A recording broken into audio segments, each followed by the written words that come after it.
Hop là, ok, je réactive le micro, il était fermé, c'est parti. Donc pour la section d'accueil, la page d'accueil, c'est très important d'avoir une belle page d'accueil comme ça, et notamment avec ce petit effet sympathique de fondu comme ça, où on va avoir cette couleur noire qui va fondre directement sur la photo. Ça donne vraiment un effet original, c'est assez sympa à faire, vous allez voir. Et voilà, ça fait quelque chose d'assez sympa. Donc toujours on reste sur le thème noir et blanc comme ça. C'est un thème qui peut être, qui est à la fois sérieux et qui peut être, comme je vous le dis, pour des sites de sport par exemple, pour tout ce qui est, alors pas violent, mais ça va être strict un petit peu. Noir et blanc, c'est quelque chose d'assez strict. De classe même, on pourrait dire, sur d'autres sites aussi. Donc ici, ce qu'on va faire, on va commencer par se créer notre section. Il va y avoir deux parties dans cette section. La partie où on va avoir tout ça, et la partie où on va avoir également donc, notre image qui est juste ici. Donc c'est parti, on va dans notre HTML. On vient là, tac. Alors ici, je pense que je peux juste laisser grossir jusqu'ici. Et ça va aller. Donc ici, ce qu'on va faire, c'est accueil. Et on commence avec une div qui aura la classe accueil et qui aura l'ID homme comme ça. Ok? Donc on peut le faire comme ça, on appuie sur entrée ou sur tab et ça nous écrit une div avec la classe accueil et l'ID homme. Ok. Ensuite div.bloc gauche accueil comme ça. Bloc gauche accueil. À l'intérieur, on va mettre un H1 Gym Yonos. Ok, c'est le nom de notre salle de sport. Ensuite, on met un premier paragraphe. On va écrire ici dépasser vos limites. Alors j'ai mis voilà du texte en rapport avec le sport. Alors pourquoi j'ai mis hop, ici? Je crois qu'il n'y a pas besoin de tirer ici. Dépasser vos limites. Il y a peut-être besoin d'un tiret là. Oh, je pense pas au final. Par contre, le prochain, oui. Entraînez-vous. Entraînez-vous. Là, oui. Mais je crois que c'est ça, c'est de l'impératif. Et il y a probablement aussi besoin d'un tiret. Je vous le dirai en post-production, je le rajouterai à la vidéo. Ici, ensuite, on va écrire progresser. Comme ça, nickel. Donc on imagine, voilà, c'est juste des textes pour le sport, on se dépasse ses limites, on s'entraîne et on progresse. Très bien. Ensuite, on va faire une div avec la classe compte btn home. Ça va être toujours donc dans bloc accueil gauche ici, donc faut pas oublier de le descendre. Pour descendre en élément, petite technique, on appuie sur Alt et on descend comme ça. Tac, tac, tac, tac, tac, tac. Alt et on descend directement et donc on va pouvoir bien avoir notre bloc ici qui prend en compte notre compte btn home, compte comme container. Ensuite on met un lien ici qui pointera pour l'instant vers rien et puis on lui met la classe btn accueil B1. Ok? Je vais vous montrer autre chose ici parce que ce qu'on a envie de faire c'est B1 et B2 ici. Comment on pourrait le coder plus facilement? Eh bien on fait a.btn accueil .b $x2 et on appuie sur entrée ou sur tab et donc alors si ça veut bien aller à la ligne, nickel. En fait le $, va mettre un index ici pour chaque création qu'on va avoir. Donc si on a mis x10, ça aurait mis des index de 1 à 10 comme ça. Et c'est très pratique. Ça nous permet de styliser nos éléments avec btn accueil et ensuite de les positionner un petit peu où on veut avec B1 et B2 ici. Très pratique. Ici on peut mettre un hashtag. Pour cliquer à plusieurs endroits, on clique et on appuie sur Alt, on clique. Et vous voyez que ça écrit à plusieurs endroits comme ça. Ça aussi, c'est très pratique. Avec toutes ces techniques, vous allez vraiment gagner en productivité. Je vous conseille de les noter dans un petit bloc-notes ou peut-être même des petits post-it que vous mettez sous votre écran. Ça fonctionne très bien. Sachant que un bon raccourci clavier, en général, je dirais que quand on l'a utilisé 5 fois, il rentre dans la tête. En général, moi, c'est ça que ça fait. Si j'utilise plus de 5 fois, je le retiens à vie, entre guillemets. Sinon, je le retiens pas, tout simplement. Donc ici, ensuite, on reste dans accueil, mais cette fois, ce sera le bloc droit. Donc ici, on fait div.bloc droit, accueil. Ok. Et c'est tout, c'est tout. Ce bloc ici va juste nous servir à avoir une image de fond qu'on va lui mettre. Voilà, c'est tout, c'est tout. Donc on a fini avec notre HTML.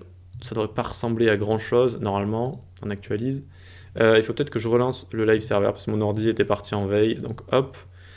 Je relance le live server, voilà, c'est bon. Donc c'est dessous. Vous voyez que c'est passé dessous, pourquoi? Parce que notre barre de navigation ici est en position fixed. Et donc quand on positionne un élément, il passe au-dessus des autres comme ça. Donc ce qu'on va faire, c'est qu'en CSS, déjà, on va commencer par décaler ça du top pour plus que ça passe sous notre élément ici, tout simplement. Donc on y va, on va aller... on a quoi à faire en CSS? On a pas mal de choses, à faire. C'est une partie intéressante. Donc on y va ici, hop, hop. On prend la démarcation qu'on avait au-dessus pour avoir à chaque fois le même nombre de tirets. Et ici, on va mettre accueil. Fondu, c'est le fameux accueil fondu. Donc ici, on va faire point accueil. Il va prendre une hauteur définie de 800 pixels. Pourquoi définie? C'est pas crucial, mais quand on va resize un écran de haut en bas, ça arrive quasiment jamais entre nous, eh bien notre page d'accueil ne va pas se rétrécir vu qu'elle fera tout le temps 800 pixels. Voilà ce que ça veut dire.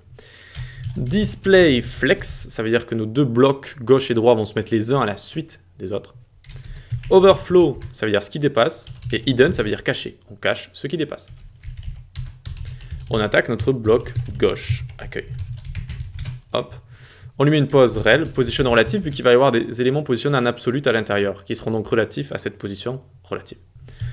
Il va prendre 40% de large. 40% de large, ok? Pourquoi pas 50%? Parce que, si vous voulez, 10% ça va être pour le box shadow qu'il va y avoir, c'est-à-dire le petit effet fondu. Sinon, en hauteur, qu'est-ce qu'il prend? 100%. 100%. Très bien. Et background, on lui met noir comme ça. Normal, ce sera le côté gauche, le côté noir. Et là, on joue sur box shadow, très intéressant. 90 pixels sur X, 0 sur Y, 100 pixels de flou, 100 pixels de spread, ça veut dire étendu. C'est-à-dire que le flou, on va l'étendre encore plus. Et maintenant, on lui met une couleur, on lui met 0, 0, 0, c'est-à-dire la couleur noire, comme ça. Alors, ici, ça va peut-être pas... Si, c'est bon, nickel. On a bien ce qu'on veut ici. On lui a donné un box shadow ici sur X, donc on lui a mis 90 pixels sur X. X, c'est de gauche à droite, c'est pas de haut en bas comme Y, donc 90 pixels sur X, vers la droite. 100 de flou et 100 de spread, c'est pour venir l'étendre plus encore. Regardez, si j'enlève le spread qui est la 4e valeur ici, si je lui mets 0, eh bien, ça va pas donner super bien. Vous voyez que les bords en haut et en bas, ça va pas être assez étendu en fait. Spread, ça va venir étaler un peu comme de la confiture, si vous voulez, sur une tartine. Ça va venir l'étaler autant en dessous ici qu'au-dessus, donc ça va être parfait. Et donc, ici, on lui met bien 100 pixels de spread. Et tadam, ça vient nous faire cet effet-là. Super, nickel. On s'occupe de tout ce qui est titre, lien, etc. à l'intérieur. Donc, le H, on lui met cette couleur F1, F1, F1.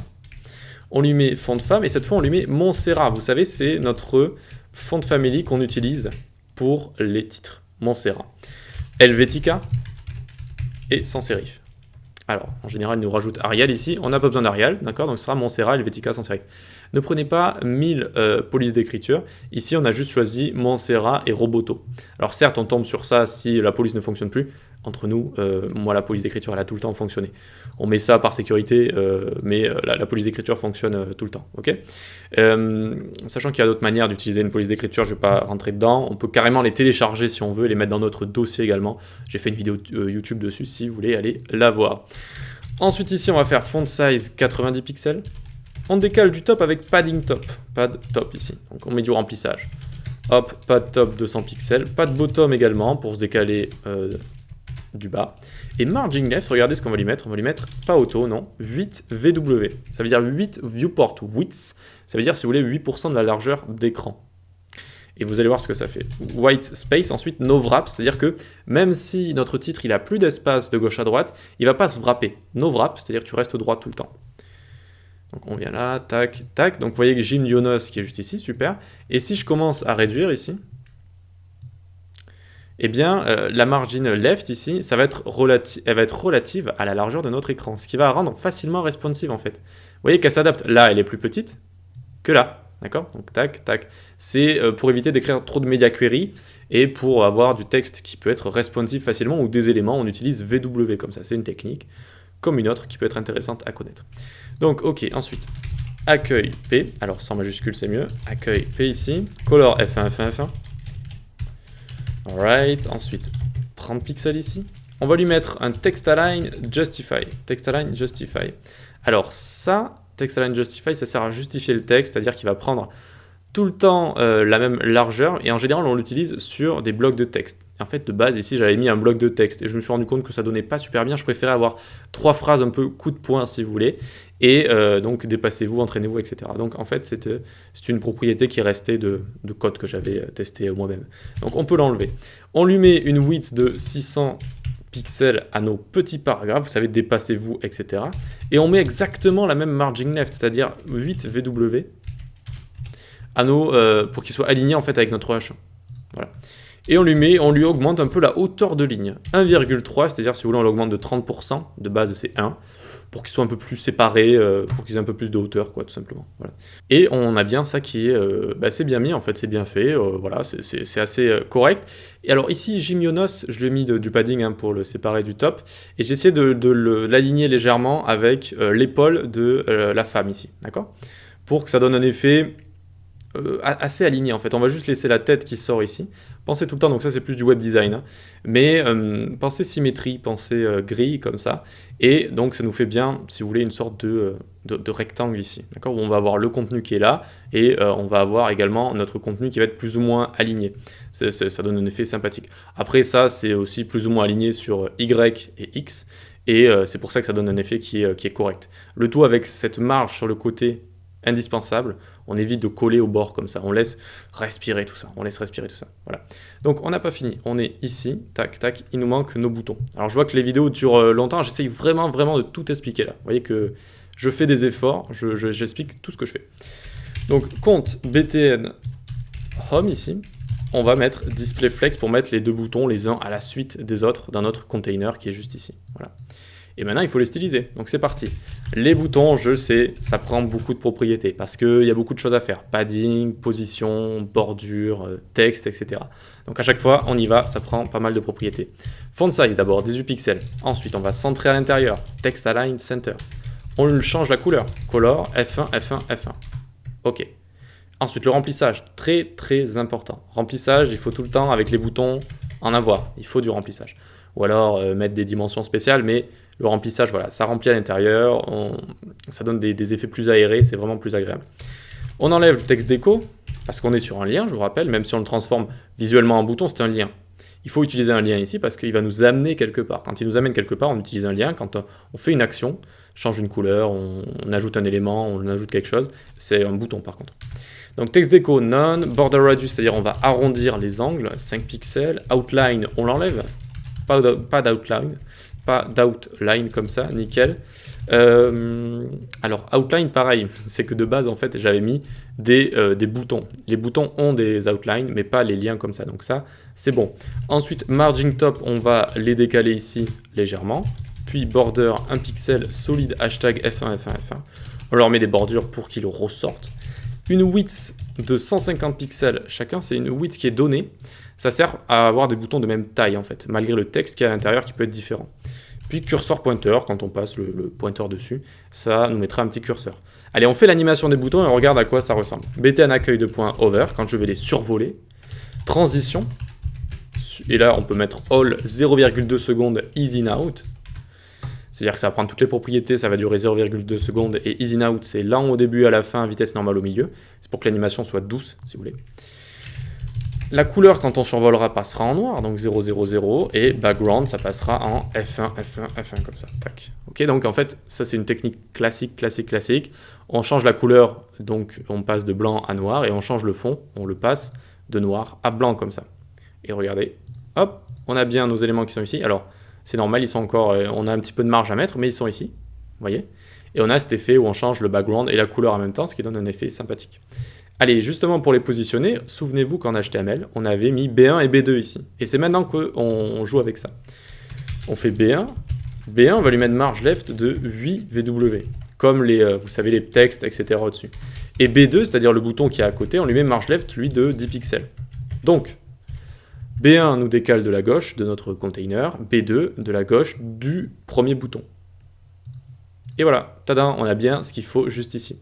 Ok ? Allez, donc je sais que la vidéo est un peu longue, on met juste l'image à côté, et c'est bon. Donc ici, hop, on vient là, bloc droit accueil,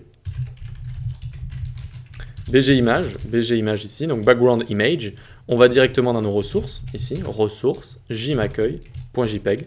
Alors pas lum down, juste gym accueil, ici, juste gym accueil comme ça. Ok, on va lui mettre width 60%, et on va lui mettre une hauteur de 100%. D'accord, donc lui il prend 60%, l'autre prend 40%, ça se complète si vous voulez. Et pour l'instant on va le laisser comme ça, je vais vous montrer. Donc on a bien mademoiselle, mais on a juste voilà, son postérieur ici. Et donc il faudrait bouger dans cette image. Quand on a une image qui est assez grande, eh bien on peut bouger à l'intérieur avec background position sur X et sur Y. C'est parti. Ici, donc PG pose, background position. Et donc ici, on a X et Y. On va bouger à 70% sur X, 10% sur Y. Le tout, en fait, on bouge dans l'image. Et regardez, tada, on est venu bien placé. Je vous invite à jouer avec cette propriété background position chez vous. Voilà, changez sur X et sur Y et vous allez voir que ça bouge de gauche à droite, de haut en bas. Donc, je ne l'ai pas placé pour rien. Donc, niveau marketing, c'est toujours bien de mettre une jolie femme de manière générale. Vraiment, en marketing, ça fonctionne pour vendre tout et n'importe quoi. Et donc ici, notamment quand on va avoir une salle de sport, évidemment, il faut donner envie, que ce soit pour les messieurs ou les dames, d'aller à la salle de sport, que ce soit pour faire un corps musclé ou un beau corps comme ça. Et donc on l'a bien mis en page d'accueil, on l'a bien centré, son regard comme ça, il est déterminé, elle est déterminée en train de faire son sport ici, c'est parfait, c'est une image qui convient super bien à une salle de sport comme ça, un site pour une salle de sport, ok ? Voilà, nickel. Donc on va pouvoir passer dans la prochaine vidéo au responsive et à la petite animation de la navbar ici, tout simplement.